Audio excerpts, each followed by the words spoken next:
stability and instability of slopes during earthquakes. And I'll work through this relatively quickly because it's material that many of us are familiar with. We know that landslides occur frequently. They're probably the biggest geohazard that we deal with under all conditions. They sometimes are small and don't have much of an effect. Sometimes they're very large and they cause, as we know very well here from the fires, a lot of damage and loss of life. The effects can be localized or they can be distributed over very large regions, as we see often in mountainous areas following earthquakes. Slopes become unstable when their strength is insufficient to resist the stresses that are required to maintain equilibrium. And so we can have deformations that look like this as the slope tries to find a new geometry that has reduced stresses. So we have driving stresses due to gravity, we have resisting stresses that result from the strength of the soil, and we compare them in order to evaluate the stability of a slope. And we know that when driving forces exceed resisting forces, we have instabilities of various types.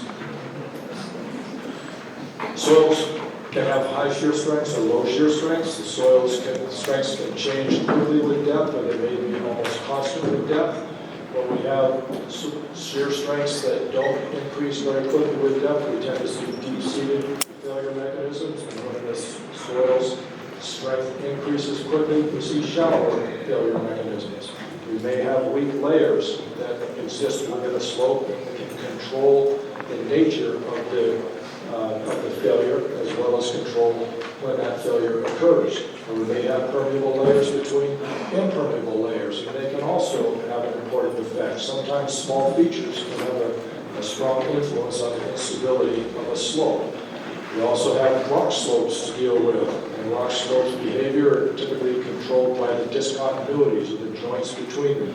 Sometimes they're favorably oriented, so our failure surface has to cross mostly through intact material. Sometimes they're unfavorably oriented, and the stability may be controlled by some weathered material or gouge-like material in between blocks of intact rock. We can have instabilities due to increased shear stresses. When the slope is excited by an earthquake, we can have topographic magnification that increases its response and increases the dynamic forces. Professor Gray will talk about the sliding block method that we often use to evaluate potential deformations of an unstable slope. We apply ground motions to the base of an inclined plane, and we use an analog of a block on that plane to an unstable slope to estimate deformations. Slopes can also become unstable if the strength is reduced, perhaps by liquefaction, by sensitivity of the soil, by cyclic softening. And we can have then large deformations in both sandy materials, as shown on the left, and clay materials, as shown from the Turnagain Heights failure in the 1964 Alaska earthquake on the right side. There's lots of different types of slope instabilities that can occur. We can have rock falls, where the soil or rock becomes detached and simply falls with little or no shearing, and very rapid movements. So we can have very strong effects from this. It may be caused by waves or erosion undercutting the toe of a slope, and we see damage that looks like this, or damage that looks like this, both of which can be very devastating.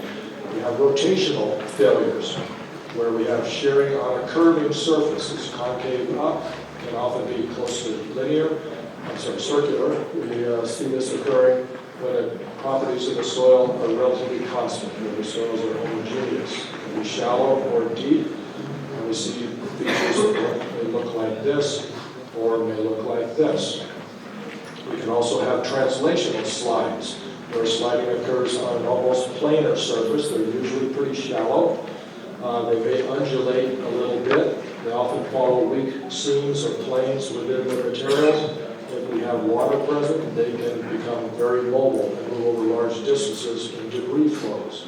So we may see some that look like this, obviously cutting off transportation there. Another one looking like this, shallow translational slides. We can have flows occurring when we have soils with high levels of water or access to high levels of water. continuous fluid-like movement on kind of arbitrary failure surfaces involving saturated or very nearly saturated materials. We have lahars, debris flows that result from volcanoes, and these can become quite mobile and travel over large distances, as we've seen in different cases.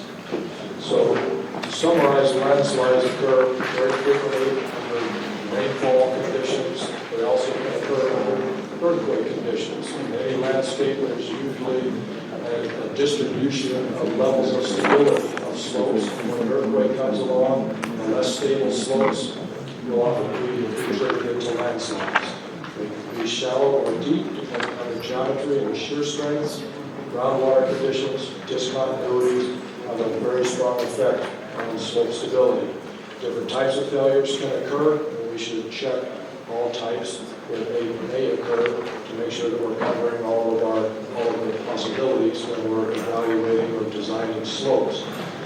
Damage really depends on deformations, and so while we often express the stability of a slope in terms of a factor of safety, what really matters, what causes damage and causes losses, is the amount of movement that occurs. And so the geotechnical profession, under static as well as seismic conditions, is moving from force and stress-based definitions of stability, like a factor of safety, to deformation-based procedures. And so in the upcoming couple of lectures, we'll hear more about procedures that we can use to make estimates of the permanent displacements of slopes during earthquakes. So I know I went through that very quickly, and we're trying to catch up a little bit on time, so we'll shift over to Professor Gray to talk about these in more detail.